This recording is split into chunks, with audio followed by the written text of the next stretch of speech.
For a great cup of joe, there's one thing you should know. Your morning brew can also be playful. Buff Boy Brewing guys make the temperature rise, and you surely feel naughty when you swallow our coffee. If you want some real heat, give your mouth a fine treat. You will want some more, rest assured. Buff Boy Brewing, you can't get enough of. It's time for The Scribble, your weekly fix of celebrity chats, bizarre stories in the news, and basic random chatter with best-selling author and syndicated radio host Jeremy Bradley. Make sure your seat is in the upright and locked position and your barf bag is securely in place. Here's Jeremy Bradley. Thank you very much, Larson. Jeremy Bradley here. This is The Scribble. Thanks for tuning in on your favorite podcast app. And I'll do the obligatory, if you like what you hear, remember to subscribe. All right, so, and that's really a very young person. So is it millennial? I don't even know what the age demographic is to be a millennial. Nevertheless, I'm going to talk about how, as a grown-up, somebody in their 40s, I'm made to feel old by the younger generation. But should they maybe shut their mouths because we are older, we are wiser, and we, quite frankly, have it better off than they will? And that's just in terms of being able to afford getting through life, really. So I've got a story coming up in the first segment about how this teenager, this kid, was challenging me and trying to age shame me. And I'm kind of sitting here going, wow, you little twerp, you have no idea what you're in for when you become an adult, because it's going to be something very different than I experienced, and I had it fairly easy. So your generation, you can make fun of me all you want. We'll see who's laughing at the end of the day. All right, so we're going to get into that on The Scribble right after this. Isn't it crazy that you wait for payday, but before you know it, you're strapped for cash again? It's time to stop blowing your money and become a smart spender with the book, The Official Guide to Being an American Cheapskate at cheapskatebook.com. Learn simple ways to cut costs at home every day and during special times of the year. Don't go broke at Christmas. Don't remortgage the house for a fancy vacation. The book is filled with tips to save you money throughout the year. Check out the best-selling book, The Official Guide to Being an American Cheapskate at cheapskatebook.com or on Amazon and iTunes. Jeremy Bradley here, back on The Scribble. I have to tell this story about, it didn't make me feel old. It actually just made me realize that I'm so glad I'm not a young person to have these, it's not jaded, it's not cynical, I don't know what the word would be, but I know that I have had a very successful career in my time, okay? And it's interesting how people will challenge you and make it seem like you're a nobody because they haven't heard of you. Now, I used to, when I was writing books years ago and I had a best-selling book and people would come on Twitter and we wouldn't even be discussing anything about my books or anything, but they would just go for that insult, right? They go for the cheap shot. Oh, best-selling author, I've never heard of you. And I mean, the logic with that means, I'm sorry, you've heard of every single fucking best-selling author in the world ever? Really? Is that so? List them for me alphabetically if that's the case. And I've never gave into that because, again, like I said, it's meant to be an insult. But at the end of the day, they look like an idiot because it's just kind of like, okay, so you haven't heard of me. I'm okay with that. But the bottom line is I have a best-selling book. So you can insult me and say you've never heard of my book, you've never seen it, it doesn't have any, ratings on Amazon or whatever, but it's best-selling because it fucking paid for my house. Okay? I own a house. Do you? And anyway, so I've made no secret that I don't really care for kids. I can't stand it, especially teenagers, just because they kind of have that snotty attitude, and even more so nowadays, just with this sense of entitlement, or, oh, you're just you're my God, you're in your 40s, you're ancient. Well, fuck off, first of all, because, again, and if I really want to get down and dirty, I could go and say, you know what, I also bought a house when I was 25. Good luck for you to own property at that age, given inflation, the cost of everything going up. Good luck with that, buddy. Good luck with that. You can suck my asshole. Okay, well, when you're 18. Because I know somebody's going to go and say, that's gross, that's dirty. What, sucking my asshole or the fact that they're young? Anyway, okay, I'm going off track here. But anyway, so I know that I've had a very successful career, whether it's through, my author, writing books, or being an entertainment host, right? I've covered, I don't know how many red carpets. I'm sitting in a radio studio in the building that I own. On the wall behind me in the studio is press badges from, let me turn around here. I'm not going to count them, but I would say at least 36 red carpet events, and that's from Hollywood, New York, Vegas, Toronto, wherever. So, but I don't need to prove it to anybody, though. It's my career is what it is, or what it was, because I'm largely retired now. So it's my choice not to work because I work my fucking ass off, and that's good enough. And so anyway, so I'm at this event, and the kid was kind of just being snotty or whatever, and I said, well, I interview celebrities, and I talk with celebrities. Oh, like on YouTube? Oh, here we go, right? So this is the YouTube generation, so they're if you go and say that you're on the radio, you're now like 15 steps behind, because that's uncool. That's not the cool. And I was like, well, no, but I don't have a YouTube channel because whatever, I don't care to. And it was really strange because this kid who probably hasn't even worked at McDonald's is sort of challenging and questioning my success as an adult. And I'm sitting there going, I retired at 39. So, again, you can bash me all you want. You can, mock me. You can say that, oh, and that was another thing. So I said, well, I've covered red carpets, and the kid was asking me, like, which ones? Oh, like the Grammys, whatever? Yes, actually, yes, the Grammys. Oh, well, do you have pictures of you with so-and-so or with whoever? And I said, well, I'm there interviewing them, and I'm getting content for the radio. So, I have the audio. You can listen to that. You didn't take any selfies.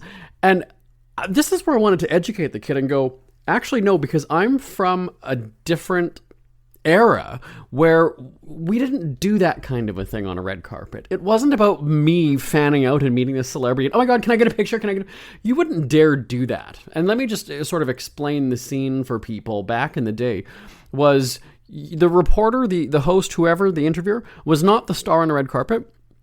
You were there. This was not your moment. You weren't like posing in front of the backdrop on the red carpet and doing these. You weren't striking a pose because you weren't there to do that. You were there covering it. You were there reporting on it. You were there talking about it.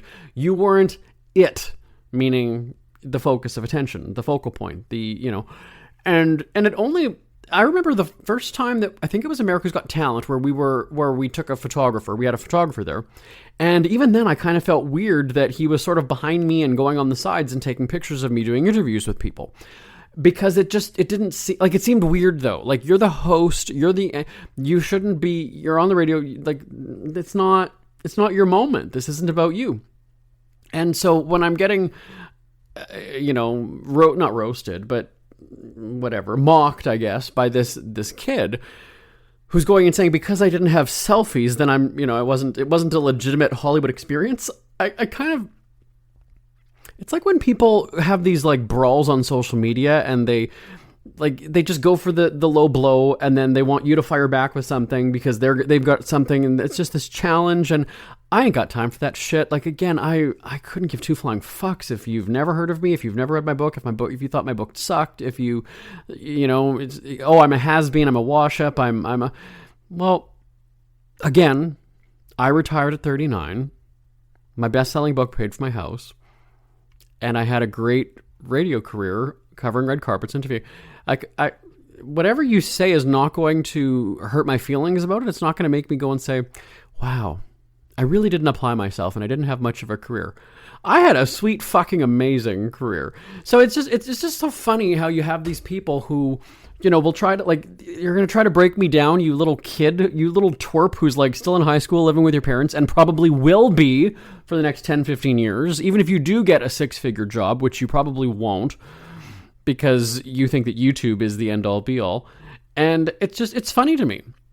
And then I started to ask this kid, and again, don't get me wrong, it's not like I'm this 40-year-old guy and I'm like coming up against this 12-year-old and beating him down, and that wasn't it at all. But it was just kind of weird because, he believes that, he's got a YouTube channel, he's going to be famous, okay, that is a possibility, but a very stark possibility. It's not likely to happen. It's not. It's not. It's really not. And so that's where I think what's interesting about this younger generation is that they are seeing the rise and fall. Well, they're seeing the rise, I guess, of people on social media. They're not necessarily seeing the crash of people. But, I'm reading some of those stories now. You see them on the New Yorker. I don't remember which websites it is, but it's basically people coming forward going, I had, 3 years as an influencer, as the YouTuber, as the podcaster. And all of a sudden they feel like they've had this like crash, this I don't know how to say it, like this low crash. I don't even, where am I going?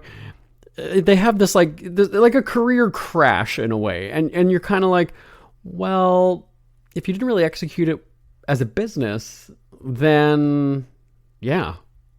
It reminds me of the internet radio station when I was first getting started on the radio, back in, I don't know what year it was, 2009 maybe it was. It was a long time ago, 2008. And everybody just wanted to run this. People wanted to host the show. I want to do this. I want to do that. I want to do that. But nobody wanted to run it like a business. Nobody wanted to sell advertising. Nobody wanted to work on the technology. Nobody wanted to do marketing. Nobody wanted to do, social media wasn't a thing back then. So it wasn't about, I want to do the social media. And I just remember thinking about that going, this is really weird. Like, how are they going to maintain this? They don't have this thought out very well. It's not going to succeed. It's just going to, they have to have money coming in somehow, but nobody's looking at that. And so that was where I kind of had the backup plan, having a business sense of my own, was that I'm bigger than this station. My show is really popular. They're not making money, and I will always make money on my show. So that was when I syndicated it, and I shopped it around to, I think, my show started in April, and then by was it September or October of that year? Anyway, sometime that year, I had 23 radio stations, and then within the following year, I had 40-something radio stations, and then I think it might have been that year or the year after. Top of the Charts wasn't on the air on that Vancouver station for many years. It started there. I'm very grateful for the opportunity to start there and kind of build that audience or that reputation. And then I just took off from there. And by the way, to the kid to the person who's never heard of my books, the kid who feels that because I don't have a selfie with Justin Bieber that I'm a loser, I'm a lowlife. I was making $250,000 a year before all these influencers and people jacking off and fucking on OnlyFans. So again, you can make fun of me all you want. Doesn't hurt my feelings. Doesn't change what I've accomplished in my life. Because again, I'm 41 with a paid off house and retired at 39. I'm going to pause there. I'm going to let that sink in. So if you want to call me a has-been who's written a book you've never heard of, I'm retired. We're retired at 39. House is paid off. $250,000 a year.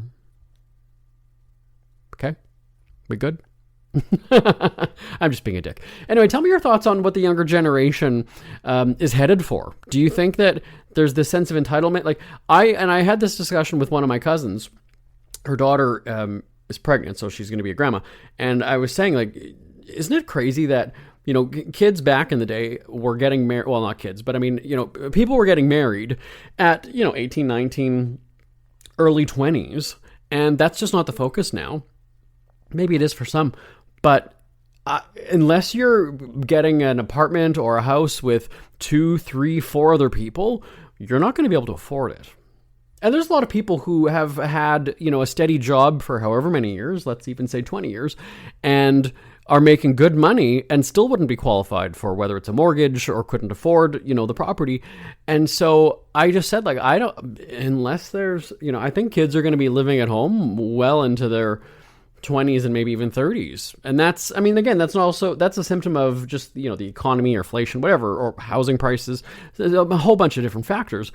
But again, at the end of the day, it goes back to what I was just saying about that teenager who's kind of going and saying, like, well, what do you have? Well, okay, but I owned property at 25. So that right there, is probably not going to happen for most 25-year-olds in the next few years. It's just not, unless they've either got, rich parents, win a lottery, or, marry a rich person, or, get money from mommy and daddy is probably the way to do it. And if you're a household that had 3 kids like my parents did, Good luck. I mean, they couldn't even afford our college and university when my two brothers and me were going to post-secondary education. So anyway, it's just, I guess, I don't know what the point of the story was so much as just to go and say, like, younger people should be learning from us older people. Like, why is it, that we're old and you know what? I have to, we got to go. Oh shit. Okay. Give me Bonnie, or who's at Tim, give me 2 more minutes and then we'll wrap it up. We had a family function the other week. We were at a birthday party and I had never really talked with my nephew who's in his teen years. Now he's in high school. And because I always just sort of brushed them off when they were in their, 8 years old, 10 years old, 12-year-old, preteen days. And now that he's a little bit older, I mean, I wasn't having sort of in-depth conversation with him, but I was actually having back and forth dialogue like he was an adult because he's getting close to that age. And it was just sort of fun to be able to, joke around with him. And he started to ask me questions about, like, my sister-in-law. Just the way we were sitting at the table is I was sitting across from my sister-in-law, and then my nephew was sitting beside her. So the three of us were kind of talking, and she mentioned about, like, retirement or whatever, and he's like, "You're retired? How old are you, Uncle Jeremy?" And so that was kind of how, and he seemed almost sort of like interested, like, "Holy crap, you retired before you were 40, and what were you doing? Did you save up money?" And I thought, that's a good open-minded kid. Maybe because he's family, he's feigning interest, or maybe he's genuinely interested. I don't know. But that's the kind of kid that I want to sit and talk to. I mean, not to say that I started to mentor him or, give him life advice, but it was just kind of like, here we go. This is a kid who's, not dismissive. And like I said, maybe that's because he knows me. Maybe that's because he's sitting beside his mother. I don't know. But that's what I want to do is, I don't want to say inspire, but I like learn from us older people. Don't write us off, because we're the ones who, when your life gets fucked up and turned around, and you're going to be coming to us old people to help you out and bail you out in one meaning of the, so anyway, I just thought I'd put that out there. But back to that thing that I mentioned, but what do you think about the younger generation? Do you think that they're just going to be, because I don't have kids, I'm sort of interested to sit back and watch it play out. Because I mean, I don't know. Send me an email, live@jbonair.com, live@jbonair.com. Ever had something to get off your chest but never had the balls to say it? That's a load of crap. Speak Free with JB.com is exactly what you've been waiting for. Your chance to tell it like it is and not care what anybody else thinks. Have your say on issues of the day. Join newspaper and radio columnist Jeremy Bradley as he tells it like it is. Hundreds of thousands of people have stopped by, including some well-known celebrities who have had a chat with JB and speak candidly about what's really going on in the world. You can join them too. Have a rant or a rave. Be brave and head on over to www.speakfreewithjb.com now. It's never too early to start thinking about your next holiday. Have you checked out Mexico recently? From tequila tasting, swimming with horses, to ziplining through the jungle and watching whales and dolphins in their natural habitat, Puerto Vallarta has it all. Visit mexico.jbonair.com to see all the fun PV has to offer. That's at mexico.jbonair.com for hundreds of photos, interviews, and videos from around the tourist hotspot. Check out mexico.jbonair.com for all the fun. That's mexico.jbonair.com. Who are the Kardashians feuding with now? What did that little thug Justin Bieber do this time? Who's getting hitched? And who's headed for Splitsville? Hear the latest celebrity news and gossip every day on Entertainment Wrap-Up. The good, the bad, the ugly, but mostly the ridiculously hilarious. It's all recapped in this daily segment at entertainmentwrapup.com. Have a laugh at the expense of the rich and famous when they take themselves way too seriously. It's 3 minutes of time-wasting fun at entertainmentwrapup.com. Check out Entertainment Wrap-Up at entertainmentwrapup.com. Brought to you by Speak Free Books. Jeremy Bradley here, back on the Scribble. Let me just go back to that housing thing that I talked about earlier during the break. Well, I guess during the last segment, my team was looking up, statistics and facts and figures, and then during the break they told me that the average age of a new homeowner, So not somebody who's like selling their house and getting a new house. This is, first-time homeowner is well into their 40s. Now, it depends on, your country, the city where you live. We looked, was it for Manitoba? Somewhere in Canada anyway. The average age is 47 years old in some city. Now, I don't know, was it Toronto or Vancouver? Somebody's going to tell me. Those are obviously much more expensive cities than like Winnipeg, my hometown. So going back to what I was talking about, with the teenager and whatever, is that, I bought a house when I was 25, and people even younger than that. Now, it was often when you got married, right? That was when, like, my brothers got married in their early 20s.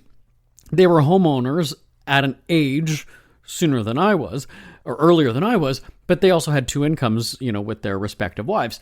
So, for me to have bought my house on my own at 25 years old, I was a editor at a publishing company making a little over $40,000, I think, a year.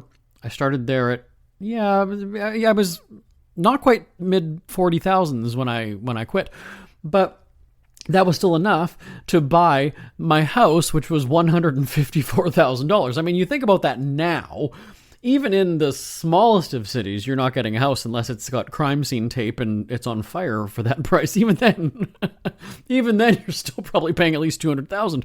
So I'm fascinated by that. And it's obviously a crummy situation for youngsters, for teenagers, for my nephews who are teenagers right now. There's nothing I can do about it. I'm not going to kick in. That's up to the parents. If the parents want to help them get a house, then fine. I certainly raised my own money I saved up, my own money when I was working. And that's just also the way it was. If I wanted a television when I was growing up at home, I needed to save my allowance. I needed to, save my Christmas money, whatever it was. Get a job, do extra chores or, do stuff around the neighborhood. We were taught responsibility at a very young age when I was growing up.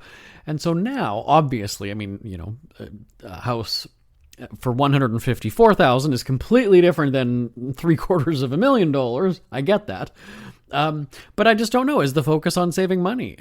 There was something thrilling. Now, like I've talked about my best-selling book, it's about being cheap and saving money. I'm certainly not a financial expert, and I did go through a financial struggle at one point in my life, shortly after buying my house, because again, I was a single income person. But for me, it was I got a thrill out of saving. When I had, with my bank, I had a checking account and a savings account. If I was working for somebody, I had my paychecks, going into one account, and then I would transfer over into my savings account. And so then even in my 30s, and then after I wrote the book, there was something just thrilling about having another $50 going into that savings account, another $100 going in, and then seeing that. It wasn't even about the interest that was accruing, because really, the interest was, 20 cents, 30 cents here and there. But the fact that it was power. It was kind of like, here's another $100. Yes, I'm saving it. I don't know that there's that emphasis now. People talk about what kids are learning in school. It's all about the trans things. It's about gender. It's about a he, she, they, them, it, whatever, woof, meow, moo. But economics, are they teaching financial advice in a school? Not too long ago, we had an election in my home province in Canada. And I was amazed that I walk past different schools when I'm out, walking my dogs, or I'm, going to the store or something. There were, and this is where you're going to call me, homophobic or whatever, but there was rainbow flags. There was all these there were rainbow flags with like different stripes and different shapes and things on it, which then represents, trans and whatever. So there was that on the flagpole, and then there was signs for like vote for education, and then there was in Canada, if you're Canadian, there's this campaign, Every Child Matters, or All Children Matter, where it was about Indigenous kids and things like that. And it was very strange, or it is strange to me, that schools are becoming not necessarily politicized, but like, I don't have kids. I'm not a parent, so it's not like I'm complaining about what my kid is learning because I don't have kids. It was just very strange to me, though, that there's such a focus on campaigns and this and that.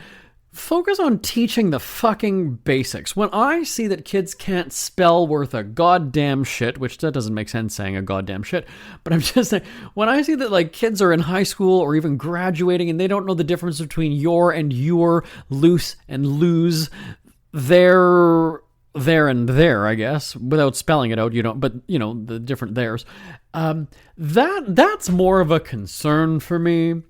The fact that there are how many kids in high school that are parents now, like, let's teach shit that is focus the kids on something else rather than that there's 72 million goddamn genders in the world and that I'm going to identify as a cat. I'm going to do this. I'm going to do that. I don't want to see all these different flags hanging in school. It should be neutral. I don't want to see campaign. That's because when I see a sign outside of a school that says vote for education, that's now I pay for that school, right? That's tax dollars. You're campaigning. You're a crusade. A school is a neutral place. The kids are going there to learn. You're not there to cram something down my throat as a taxpayer because I'm paying you. I own this school. I might not be in charge of it, but I own this school.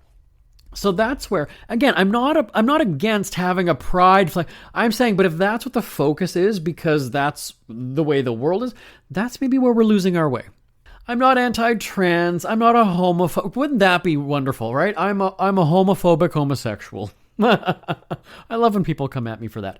But again, just a school is a neutral place. I just teach the kids the crap that matters, not that they are another color on the ever-growing rainbow flag of shapes and things, because it's really not.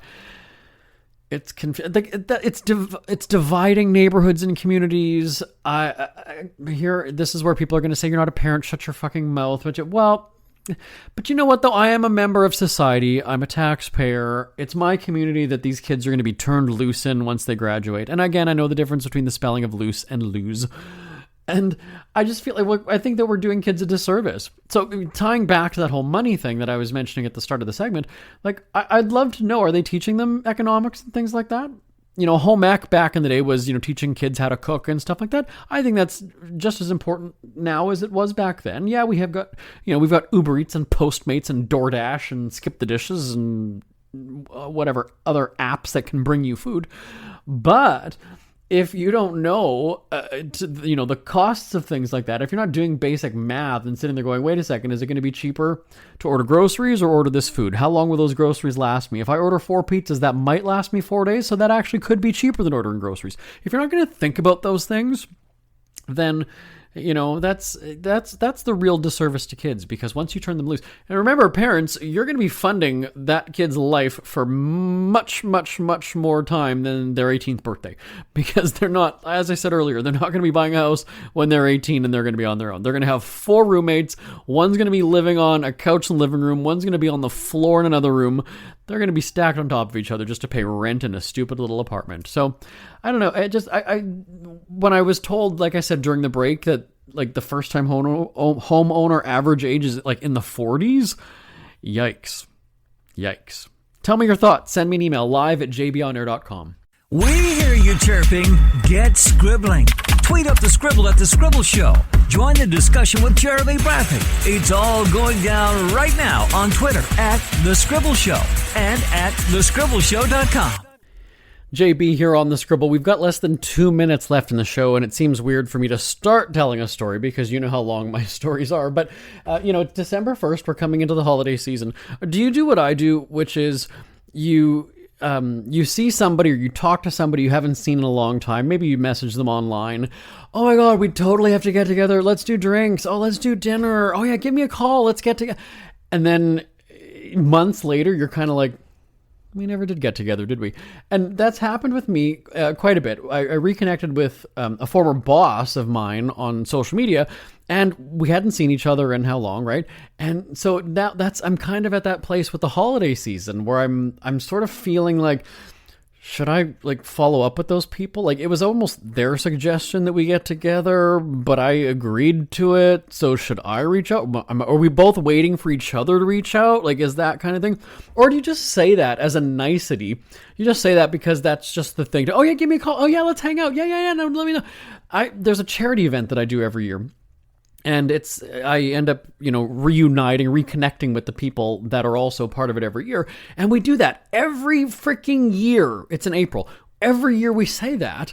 And then it's just nah, we don't bother reaching. We have each other's contact information. We just don't reach out. Send me an email, live@jbonair.com, live@jbonair.com. It's the holiday season. Maybe you should make an effort. I don't know. Tell me what you think. This is The Scribble. I will talk to you same time, same place next week. Bye-bye for now, everybody. Want more Scribble? Check out thescribbleshow.com for past shows, celebrity interviews, cheapskate tips, and more. That's at thescribbleshow.com and on Twitter at The Scribble Show. The Scribble is a speak-free media presentation. If you want some